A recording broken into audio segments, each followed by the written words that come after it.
keessatti daqiiqaa 30 an hojiin kiyya biizii an hojjedhe ani quraana sa'aatii ilaaluu fi laati sa'aatii baradhu hin qabu jechuun dhugumatti yoo taate namni guyyaa guutuu hojjetaa 24 keessa sa'aatii hirriba ofii irra daqiiqaa 30 dhabu hin jiru anaa dabalati jechuudha. Kanaaf yeroo biizii ta'uu qofaa osoo himanne yeroo kenna maaliif fixaarraa borombosu fuula rabbii dhaabanna ka jedhu yaaduun nurratti barbaachisaadha.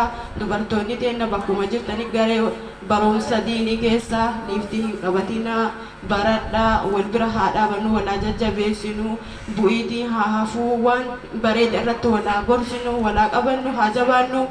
Wallahi feesuusiin akka suusiin nutti hin taane osaan salli maqaan kun ebaluun kun haadha ebaluun kun ebalu jedhaa hafasnee ka qabnu jechuudha. Wallahi namni waan rabbii kana hafasee qabu hin jiru waan ta'eef akka rabbiin nu laaffisee nama baratu rabbiin nu haa taasisu. An hirmaadhuufillee hirmaachisuufillee inshaallah rabbiin haa gargaaru jedha caalchee hojjechuu fi abdii rabbiitiin. Assalaamu alaikum warahmatullahi.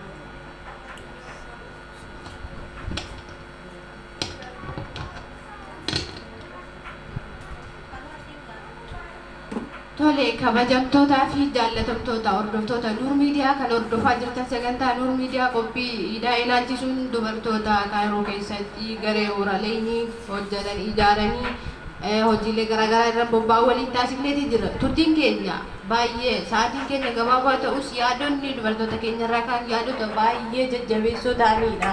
Sa'aatiin keenya nu daangesseetii jira waan ta'eef dhiifama isin gaafannaa gara fuula duraatti sagantaalee garaagaraa waraabuudhaaf qophii keenya xumureetii jira. Kanneen biyyoota garaagaraa keessa teessanii nu daawwataa jirtan kanneen ammoo Kaayiroo keessa teessanii mana keessa jiraattan dhugaa dubartoonni asitti dalagaa dhabaniitii miti dubartoonni asii yaadota garaagaraa nuuf kennaa jiran kun kan yeroo isaanii qaalii sana aarsaa godhanii sagantaa keenya irratti hirmaatan kun hojii dhabaniitii miti. Diiniif kuuqamaniiti, ufii isaaniitiif kuuqamaniiti, jireenya isaaniitiif kuuqamaniiti. Obboleeyyan isaanii kanneen wanta biraa keessatti yeroo isaanii dabarsaa jiraniif yaadaniiti malee dalagaa dhabanii yookaan hojii dhabaniiti miti. Kanaaf fakkeenya hedduu akka godhatan dubartoota kana asumaan dhaamsa isinii dabarsaa. Sagantaan keenya kan birootti fufaa turtiin waliin qabaataniif ulfaadhaa galatoomaa isiniin jedha. Saganticha qopheessee isin biraan ganga'ee ani Zaytunaa Amaanooti. Yeroo gaarii nuuf qabaadhaa. Baga geessan baga geenye warra bara kullu sana utuu ta'ifiin. Wassalaamu alaikum wa rahmatullaahi wa barakaatu. Alaamanni keessan saanamni keessan gamaa gamanni keessan hoomaa hoolaan keessan maatii waatiin keessan nagaa qabaatu horaa bulaa.